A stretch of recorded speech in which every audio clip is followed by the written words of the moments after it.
saja manfaat platform Merdeka Mengajar di era Merdeka Belajar? Jadi di saat-saat ini, di kurikulum ini ya, apa saja manfaatnya? Yang pertama, kita jadi ada tambahan inspirasi. Nanti kita praktikkan bersama-sama ya Bapak Ibu, bagaimana ya cara mencari inspirasi gitu.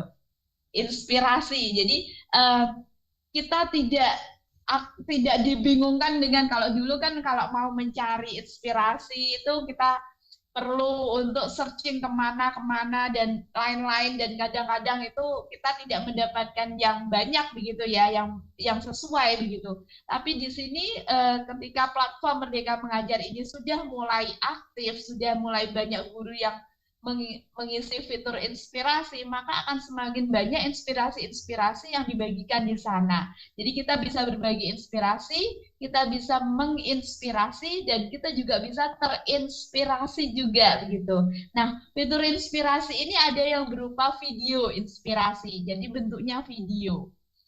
Kemudian bukti karya, jadi inspirasi praktik baik bukti karya.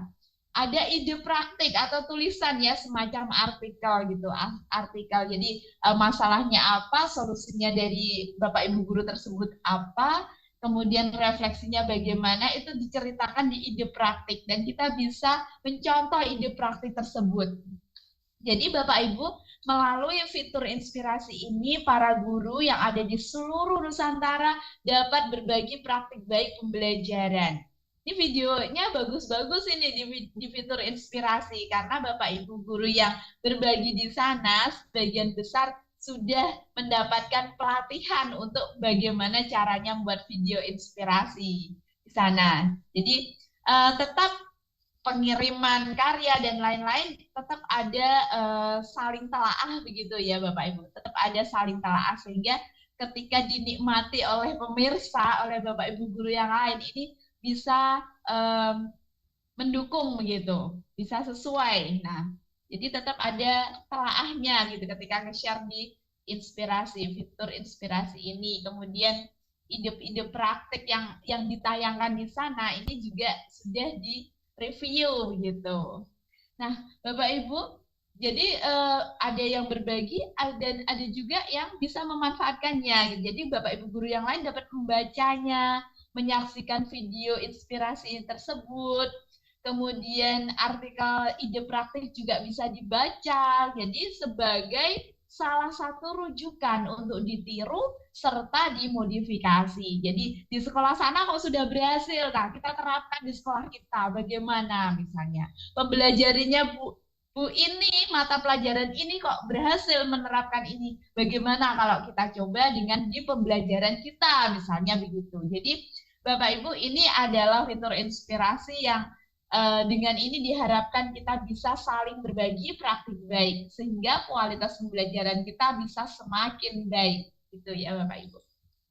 Selanjutnya manfaat yang kedua adalah meningkatkan kompetensi guru.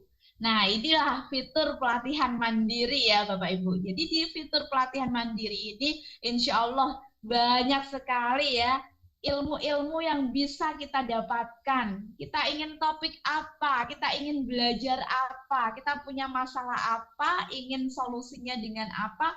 Di sana ada topik-topik yang bisa memberikan kita banyak ini ilmu begitu.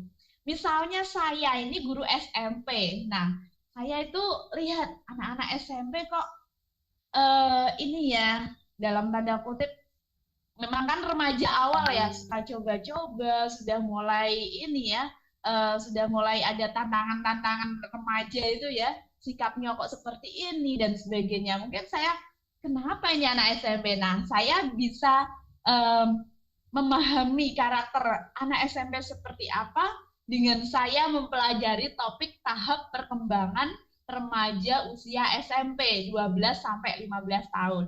Di sana saya akan belajar, oh anak SMP itu ternyata memang perkembangan kognitifnya seperti ini. Dia sudah mulai sering protes masalah aturan, masalah ini misalnya. Terus, oh masalah sosial emosional, mereka lebih nyaman dengan teman sebaya daripada dengan orang dewasa, dengan guru atau dengan keluarga. Oh, ternyata anak SMP itu perkembangan bahasanya itu sudah cukup bagus. Mereka bisa berkomunikasi dengan orang dewasa, bahkan menggunakan perumpamaan, metafora ini, dan sebagainya. Nah, itu saya bisa lebih memahami itu, ilmunya ada ketika saya belajar topik tahap perkembangan siswa SMP. Misalnya begitu. Jadi, ketika kita menemui mungkin masalah atau apa pembelajaran di kelas, kita bisa coba untuk mencari topik apa yang sesuai dengan kebutuhan kita. Nah, barangkali Bapak Ibu di PMM-nya sudah ada 50 topik nih, berapa sertifikat?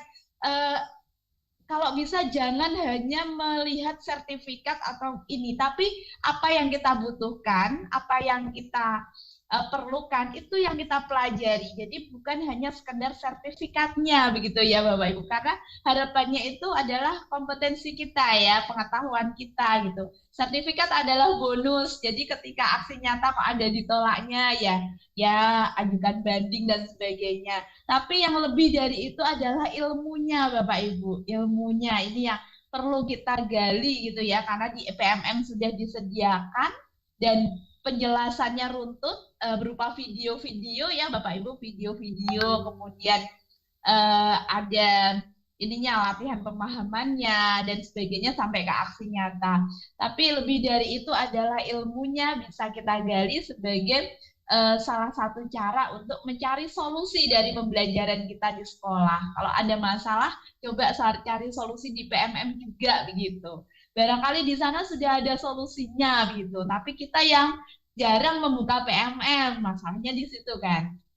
Selanjutnya, Bapak Ibu, um, di PMM juga menyediakan fitur perangkat ajar. Nah, dengan adanya fitur ini diharapkan bisa memudahkan Bapak Ibu guru dalam mengajar. Karena apa? Perangkat mengajar ini juga tadi ya ada CP, ATP, jadi capaian pembelajarannya apa, itu downloadnya langsung di situ bisa begitu. Jadi kan memudahkan. Kemudian kita ingin cari modul ajar gitu. Nah, ini akan terus di-upgrade Bapak Ibu. Akan mungkin tahun ini misalnya kok apa yang kita cari belum ada. Nah, tahun depan sudah ada tambahan lagi dan sebagainya. Jadi tetap ada upgrade-upgrade dari platform Merdeka Mengajar. Koleksinya akan semakin lengkap begitu. Harapannya ini bisa menjadi solusi yang memudahkan guru dalam mengajar. Jadi masalah perangkat ini kita bisa mendownloadnya misalnya, itu kan untuk memudahkan kita dalam mengajar.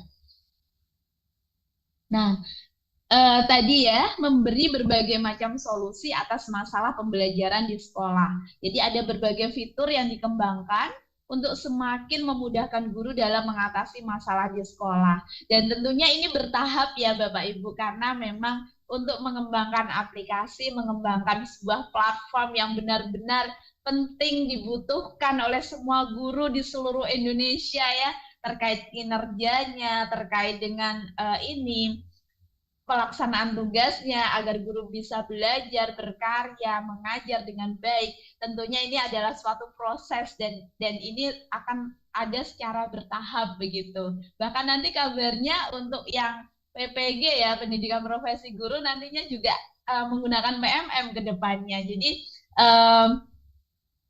sampai saat ini PMM akan menjadi salah satu solusi ya, solusi memberikan berbagai solusi atas berbagai masalah pembelajaran di sekolah gitu.